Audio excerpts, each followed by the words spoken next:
Roraima, o Antônio Denarium, sancionou uma lei que libera o garimpo em todo o estado.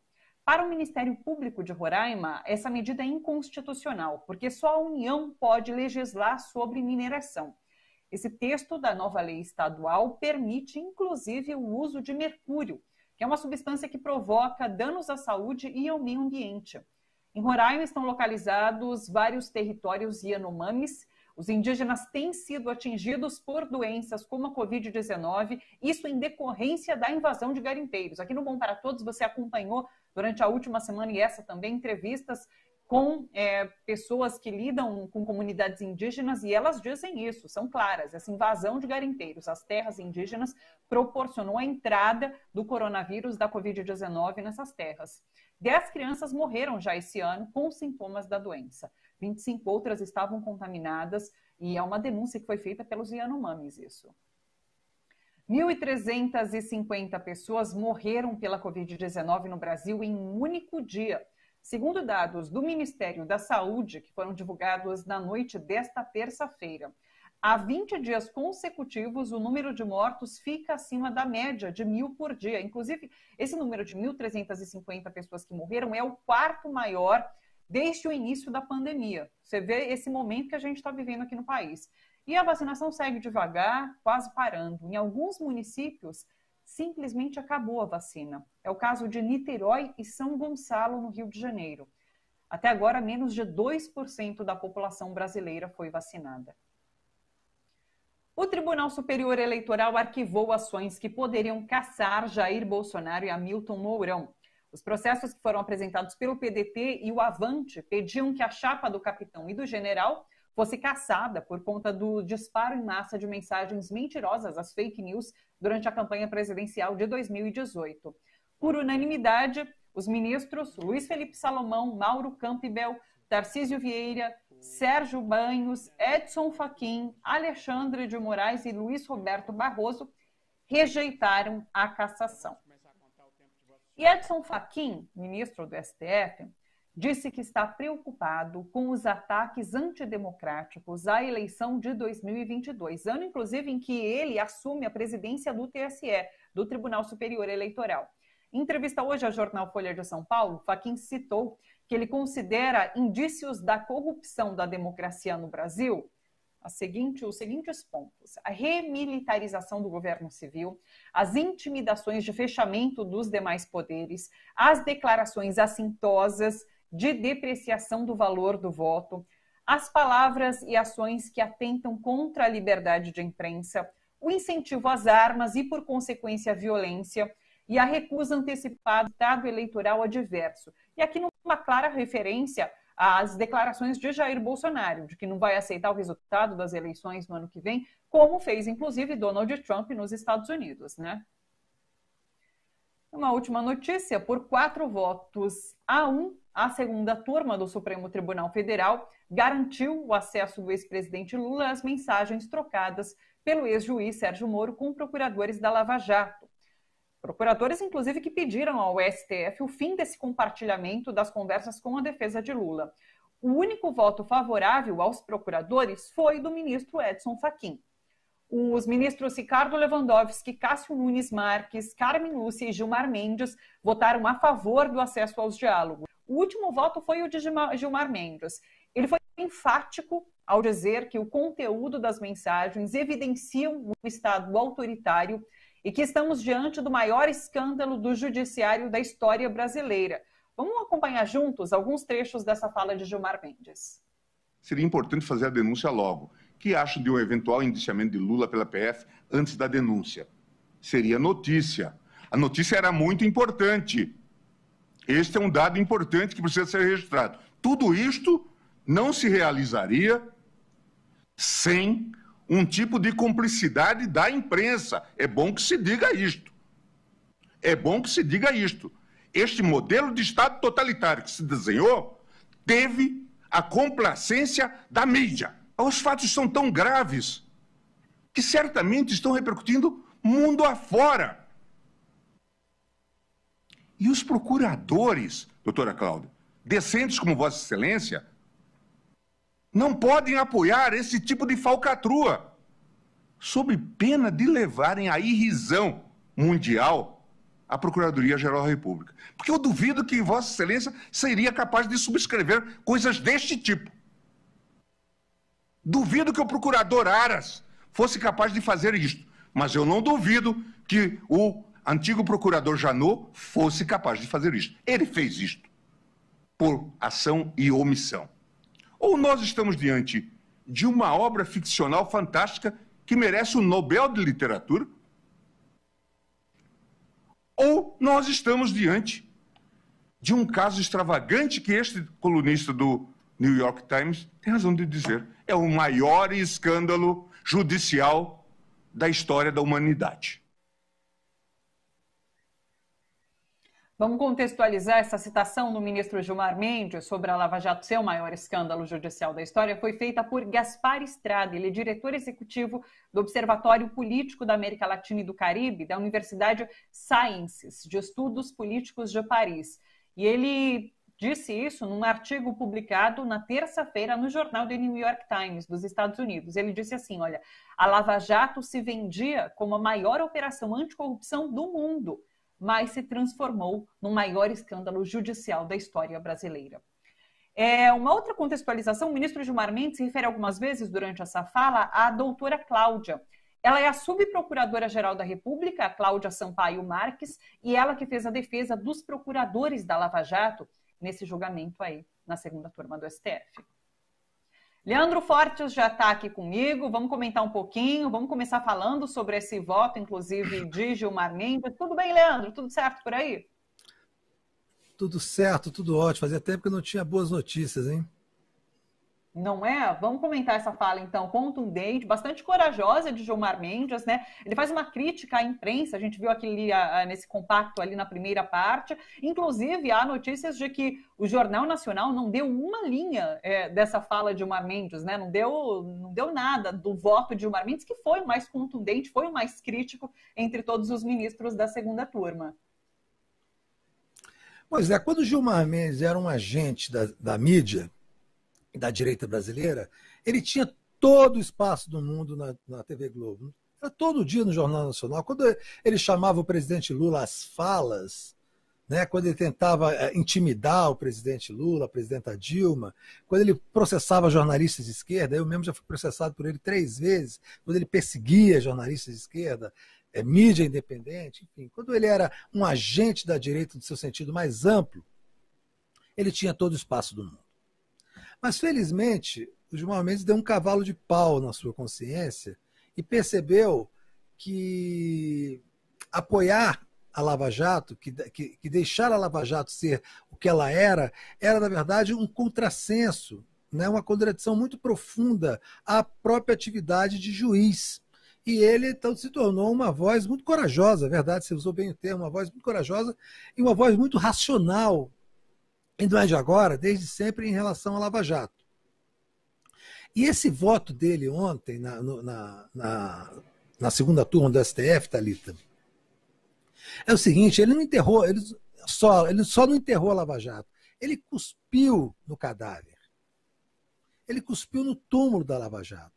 Ele expôs para o Brasil e para o mundo, e sim, se o Jornal Nacional não deu, nenhuma surpresa, mas o mundo inteiro viu isso, está vendo, está debruçado sobre isso. O Brasil, além de um vexame internacional por conta da má gestão da crise sanitária, hoje o Brasil é um vexame mundial porque tem o pior escândalo judicial da história da humanidade, que significa dizer que um conluio entre um juiz de primeira instância e procuradores do Ministério Público Federal da União, um conluio, né,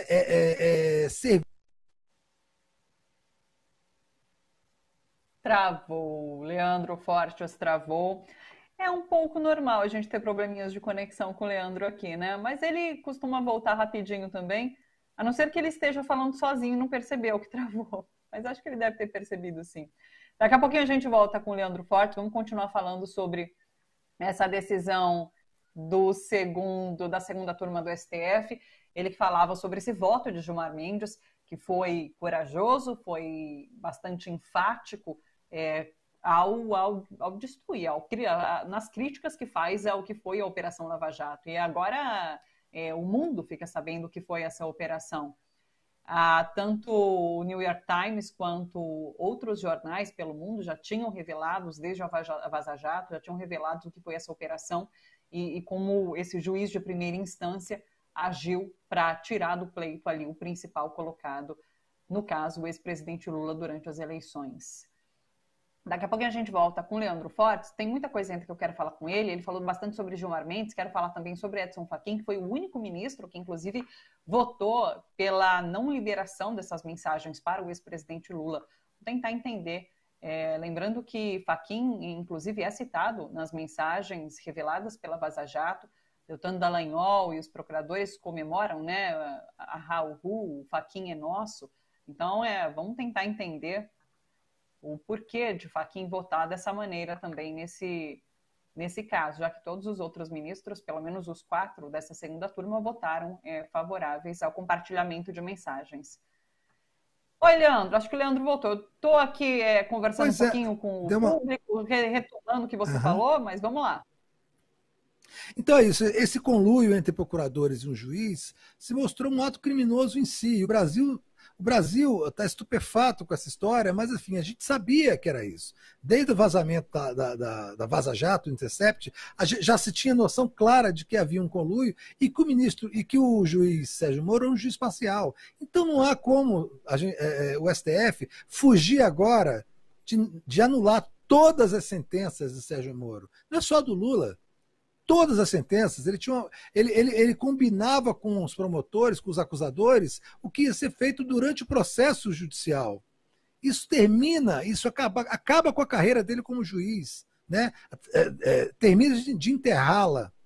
Então é o seguinte, essa votação de ontem foi muito interessante porque teve esse voto corajoso de Gilmar Mendes, que ele explicita, né, os atos criminosos dessa gente, e tem uma coisa que a gente não pode deixar levar em conta. Enquanto o Gilmar Mendes estava cuspindo no túmulo, o Edson Fachin estava se agarrando ao cadáver. E a gente vai ter que, uma hora, decifrar esse mistério, Thalita.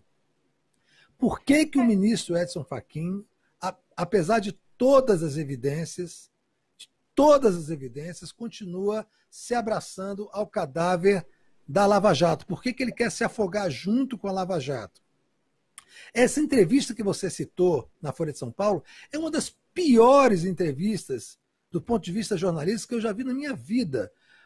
No dia seguinte de uma votação como essa, em que Fachin se agarra ao cadáver da Lava Jato, não há uma pergunta sobre isso na entrevista. Abriram os microfones para ele falar uma série de platitudes, porque ele está fazendo a defesa do Moro. Ele é o assessor de imprensa do Moro. Ele estava lá falando os perigos do Bolsonaro não aceitar a derrota, a militarização. Desde quando o senhor Fachin se preocupou com isso? O Fachin é um traidor. Ele foi escolhido para ser ministro da Suprema Corte porque ele era um jurista com ligações com os movimentos populares. Ele era apoiado pelo Movimento Nacional dos Trabalhadores Sem Terra, o MST. Ele era apoiado por movimentos populares ligados à luta pela terra e à luta por direitos civis e direitos humanos no sul do Brasil, notadamente no Paraná. Ele era um homem de esquerda. No dia seguinte que esse senhor foi escolhido, com dificuldade para integrar a Suprema Corte, ele traiu a presidenta Dilma. Ele traiu os movimentos populares. Ele virou um porta-voz das classes dominantes da burguesia nacional e do que há de pior no Poder Judiciário, que é o lavajatismo. E desde então tem se dedicado de corpo e alma a defender essa organização criminosa que é a Lava Jato. E ele fala uma mentira tão absurda nessa entrevista, porque ele diz o seguinte, olha o raciocínio desse homem. Ele diz que, na verdade, o que acabou foi o lavajatismo, que a Lava Jato está começando agora. Ele está falando para o público dele, ele está mandando uma mensagem, olha, eu continuo sendo de vocês. Lembra que o Dallagnol escreveu, uhul, o Fachin é nosso? O Fachin é deles. E o Fachin está dizendo, não se preocupe, eu continuo sendo de vocês. A Lava Jato vai começar agora, olha que absurdo, a Lava Jato foi enterrada. O lavajatismo que é o próximo desafio nosso. Não foi ele que morreu, que ele disse que a doença infantil do lavajatismo não é doença infantil coisíssima nenhuma. Lavajatismo é uma facção do fascismo brasileiro. Foi a utilização do poder judiciário, das leis, para destruir, aniquilar e assassinar política e pessoalmente adversários políticos. E ele agora está dizendo que a Lava Jato está começando agora, que isso tem um legado, que ele está preocupado com a militarização do governo brasileiro, que o Bolsonaro não vai aceitar a derrota em 2022. Ele pensa que está enganando a quem? Quem é o idiota que vai acreditar numa conversa dessa? Que repórter é esse que faz uma entrevista e não faz o mínimo filtro crítico em relação, não faz um contraponto, não pergunta para o cara por que ele está defendendo a Lava Jato, ela já enterrada. Quer dizer, é tudo um conluio. É aquilo que o João Mendes também falou. Nada disso teria acontecido se não fosse o apoio, Thalita, dessa mídia calhorda que a gente tem no Brasil. Eu vi uma reação no Twitter para essa fala de Fachin em relação aos riscos que corremos, que a democracia corre em 2022, depois de ter citado todos esses pontos, que é a seguinte: vá. Como se a gente não soubesse de tudo isso, né? Como se isso não estivesse acontecendo já há um bom tempo, sem que o STF se manifestasse, sem que Edson Fachin se manifestasse.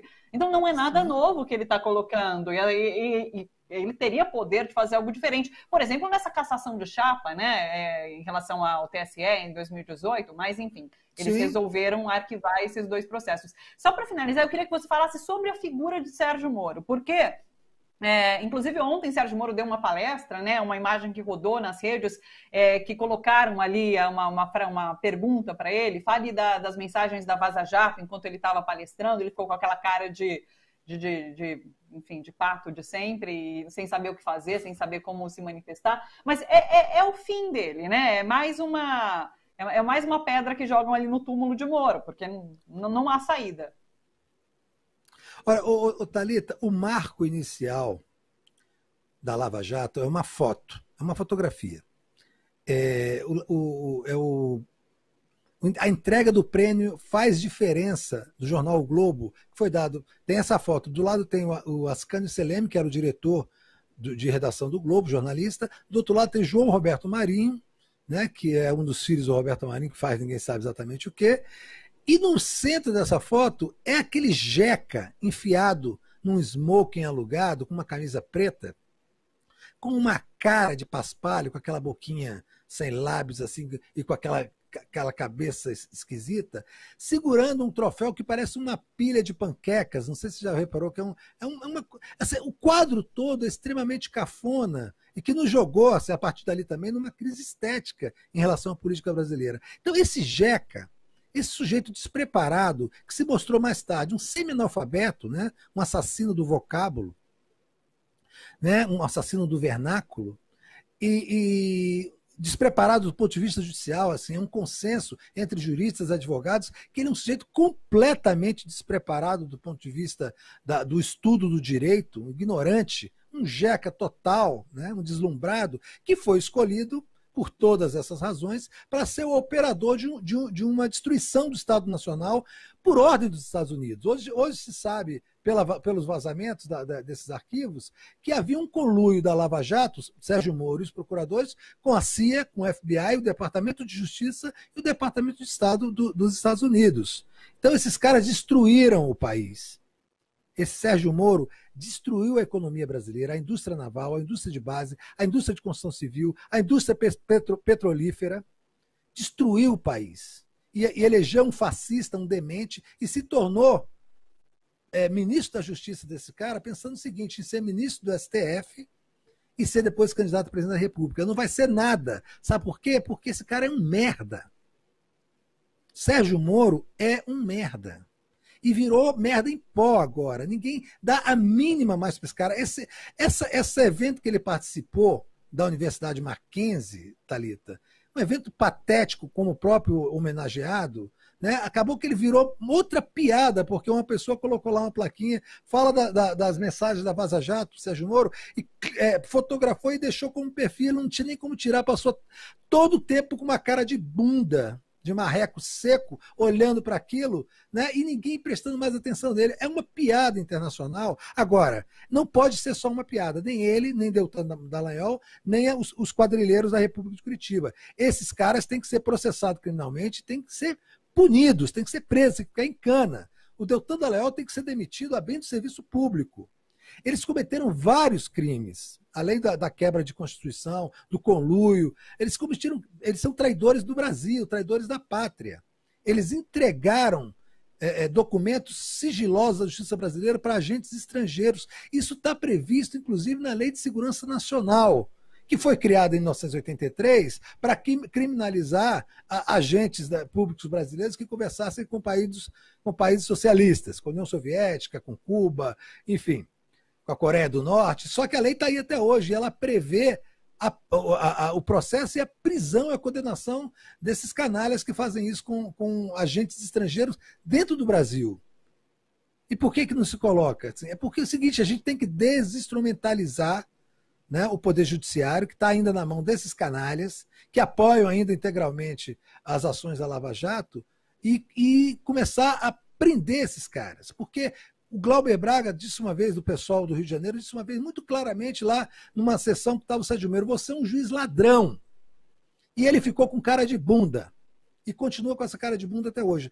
Esse é um juiz ladrão. Esse cara tem que ser penalizado pelos crimes que cometeu. Sérgio Moro não é nada, não vai a lugar nenhum. Ele voltou a ser aquele pobre jeca do Poder Judiciário de Curitiba, só que ele não tem mais cargo.